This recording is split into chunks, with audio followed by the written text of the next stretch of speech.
Nouvelle Télé-Guinée, Kadel Janvier. Chaque jour. Devant jour à 4 heures. Le matin à 8 heures. À midi, midi tapant.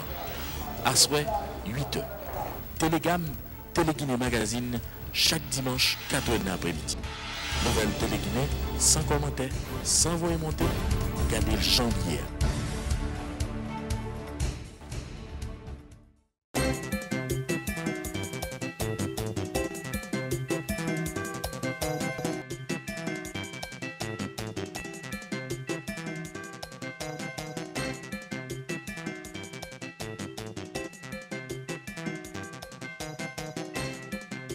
Commission économie, finances et budget de la Chambre des députés invité au matin, après-midi, dans le cadre prérogatif qui s'est contrôlé travail et gouvernement fait, ministre a fait, et toute entité qui est dans l'État comme organe de contrôle. Année passée là, pour budget rectificatif là qui voté, c'est en bas, en pile bataille, après 4 séances marathon, que les députés ont arrivé voter budget ça. Nous constatons que le ministère de la planification et de la coopération externe, que le budget n'a des rapports pas peu près. C'est le constat que la commission a fait, le rapport pas peu près pour les dépenses qui étaient faites sous le budget rectificatif. Maintenant, en ce qui a trait à budget 18-19, ça, qui a l'étude ici au niveau de la commission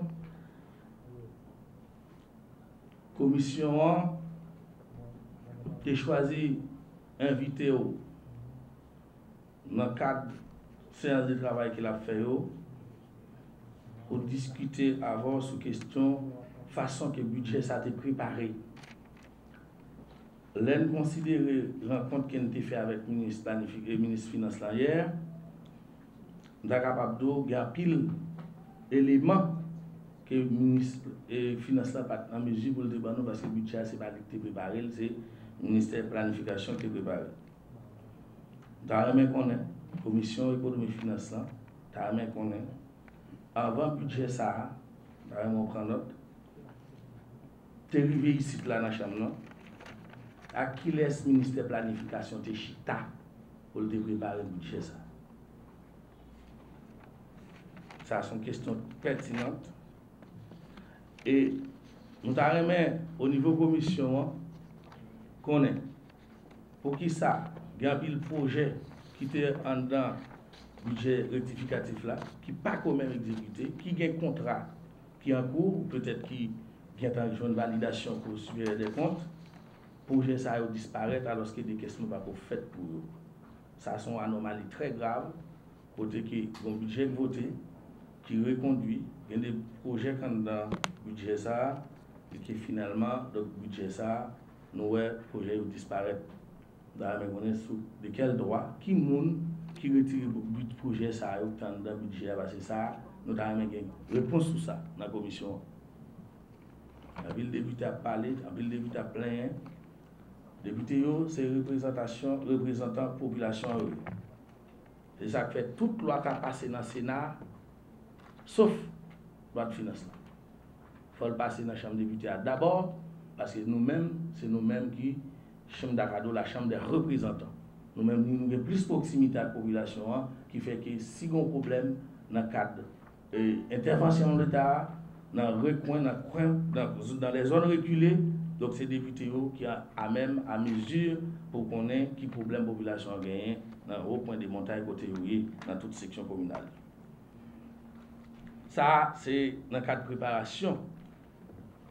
Donc, les problèmes qui se posent, et nous arrivons à un point côté que il y a un problème de décaissement, il y a des projets qui gagnent fiopio calé, il n'y a pas de décaissement. Il y a des gens Il y a des projets qui ont des décomptes, il y a des tranches cob, il y a des firmes qui prêtent l'argent, qui dépensent pour le premier décompte. Donc, décompte, ça va jamais. Le ministère de la Planification va verser en route. Nous avons un cas flagrant au niveau de la Gonave, chez le député Jacques Guerrier, côté qui confirme qui prête l'argent là-bas pour commencer son projet 30%, et que finalement, jusqu'à présent, après 4 mois, des comptes dans le ministère de la Planification, on centime va verser. Projet à camper.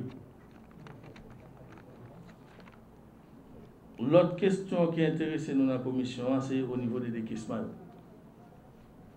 Décaissements, qui j'en FIOP ça, comment vous préparez FIOP ça. D'ailleurs, il y a quelques éléments sur la question ça. Est-ce que dans le cadre de FIOP ça, vous avez fini préparé? Est-ce que le ministère qui va diriger a toujours joint validation pour des comptes, pour tout projet qu'il a exécuté? Est-ce qu'il a toujours joint non-objection tout de CNMBA qui est responsable de question marché, donc lorsqu'il s'agit des contrats? Le rapport est prêt. C'est juste qu'on a eu un problème d'impression. Étant donné que la lettre d'invitation, je ne l'ai reçue que hier, en fin de soirée. Et donc, on est là, on tenait à y être, à attendre, et avec un souci de ponctualité. Et j'ai donc engagé mes directeurs techniques à préparer cette réunion, mais sauf qu'ils n'ont pas eu le temps de faire imprimer, et notamment le coordonnateur de l'UEP, il n'a pas eu le temps de faire imprimer le rapport. Quel est l'avenir à voir, monsieur le ministre? Au courant de cette journée, monsieur le Président. Merci. Très bien. Et autre chose, enfin, maintenant pour en venir, pour répondre aux questions qui m'ont été posées par l'honorable, par vous, honorable député, monsieur le Président. Et la toute première, c'est quelle personne ou entité le MPCE, donc le ministère de la Planification et de la Coopération externe, a contacté dans le cadre de la préparation du budget. Il faut dire que la préparation du budget incombe à la fois au ministère de la Planification, mais aussi au ministère des Finances. La partie qui nous incombe à nous autres, du ministère de la Planification, c'est le budget d'investissement. Pour ce qui est du budget de fonctionnement, et ça relève, monsieur le Président, comme vous le savez, du ministère des Finances. Maintenant, à qui a-t-on parlé pour élaborer le budget, le projet de budget? Et évidemment, j'avais envoyé un mémorandum à tous les secteurs, à tous les autres ministres, leur demandant de me faire parvenir leurs propositions pour le budget, en vue de la préparation du budget. Et je ne me suis pas arrêté à ce mémorandum. On leur a par la suite écrit, on leur a demandé, que ce soit sur un mode formel ou informel, et de déléguer ceux de leur cadre technique et qui sont compétents par rapport à la question à débat, à savoir la préparation du budget, et qu'ils prennent contact avec les cadres techniques du ministère du MPCE concernés par la même question, savoir la préparation du budget, pour justement discuter des propositions et à insérer, ou encore des modalités d'insertion de leurs propositions dans le budget. Voilà, donc on s'est assis avec tous les secteurs, les 17 autres ministères, et on s'est également assis avec, oui, c'est les ministères qui également, enfin, attendu qu'il y a des ministères qui ont sous leur tutelle et des organismes autonomes ou déconcentrés, donc on s'est assis avec tout le monde, qu'il s'agisse du ministère de la Santé publique, du ministère de la Justice, du ministère de l'Agriculture. Donc on a reçu des propositions et qu'on a pris le soin d'insérer dans le projet du budget, dans le projet budget. Et maintenant, pour ce qui est de la deuxième question qui a été formulée par vous, monsieur le Président, savoir pourquoi des projets ont été enlevés du budget. Et dois-je vous dire, monsieur le Président, que là, je me suis fait accompagner je n'ai pas eu le temps d'en faire la présentation, je me suis fait accompagner de la plupart de mes directeurs techniques, donc précisément de ceux qui sont concernés par la préparation du budget, qui ont été à pied d'œuvre dans le cadre de la préparation du budget. permettez que je prenne juste le temps de les présenter. Il s'agit de M. Bastien, Franz Bastien, et c'est la principale cheville ouvrière dans la mesure où il est le directeur des investissements publics. Mais il y a à côté de lui M. Léonard, qui est le coordonnateur de l'UEP, de l'unité d'études et de programmation. Il y a aussi M. Delinch Alcidonis, qui est le directeur suivi et évaluation des investissements publics. Et puis, il y a enfin le directeur administratif, qui est M. Baldé. Donc, il s'agit là des principales chevilles ouvrières et de la préparation du budget en question.